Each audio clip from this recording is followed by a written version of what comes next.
you know, metaphorically speaking, um, you can learn a lot of things from what you see around you. You know, in your everyday life. And if if I could turn the camera around right now, you guys would see that it's raining outside.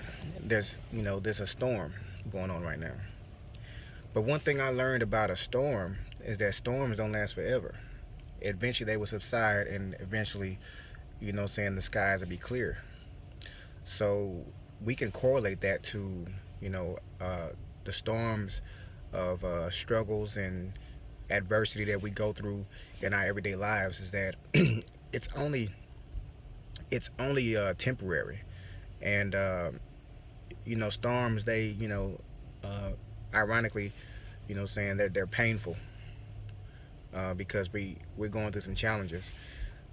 But one thing I know about pain is that pain is temporary, and eventually it whips aside. So one thing we have to realize is that we must stay charged up and positive even through our storms that we go through, because eventually the storm is going to make us a much stronger person. And then when the storm is over, we'll be a much better version of ourselves. And so uh, there's a story about the buffalo, a herd of buffalo, um, out in the pasture. And if you notice, if you guys know anything about this story, uh, they say the buffalo ran into the storm instead of trying to run away from the storm. And so they figure, like, well, if we run into the storm, then it's gonna be over faster. If we face the storm head on. But if we try to outrun the storm, eventually it's going to catch up with us.